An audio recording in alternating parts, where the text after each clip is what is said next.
The last time USC played on this field, they ended up firing their head coach. Tonight, the Sun Devils did everything to ensure that there would be no firing after the game. They come out, fall behind 35-0, eventually lose to USC 42-14. I'm Eric Sorensen, Sports360AZ.com. I'm with Chris Cartman, SunDevilSource.com. And I guess, Chris, let's start with the Sun Devil offense. Good first half rushing the ball, but no points to show for it. What do you make of that?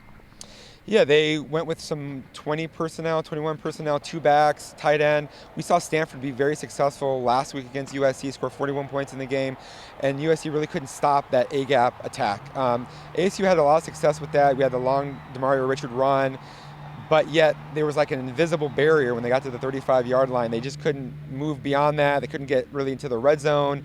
They missed 2 field goals, and all of that kind of combined put them kind of in behind the 8 ball, especially with some of the opportunities that USC was having on the other side.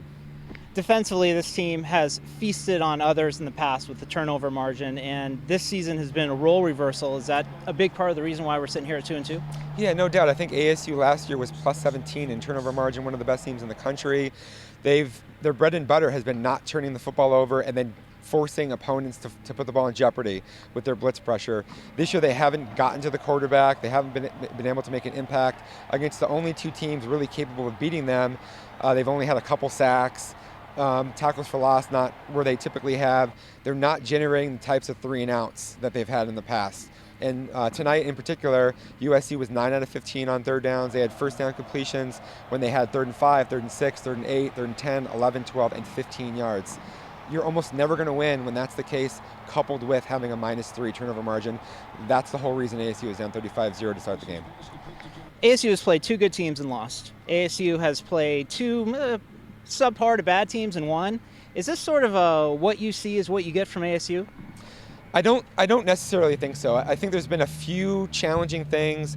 You've had guys who are injured or out who are some of ASU's top players. I think Mike Norvell's had a really hard time figuring out his personnel and not really settled into what he's going to be working with as the season progresses. I think they're starting to get a little bit more balance offensively.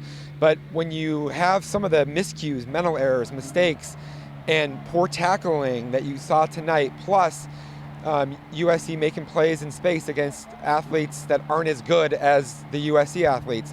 All those things together were like a powder keg for ASU in this game. So I think you're going to see a lot better football from ASU. Todd Graham said he still thinks this is his best team. I would definitely not go nearly that far, but I do think they're capable of playing significantly better football than we've seen to this point. So again, ASU falls 42-14. They're 0-1 in Pac-12 play. It gets no easier next weekend. They travel to LA to take on UCLA at the Rose Bowl.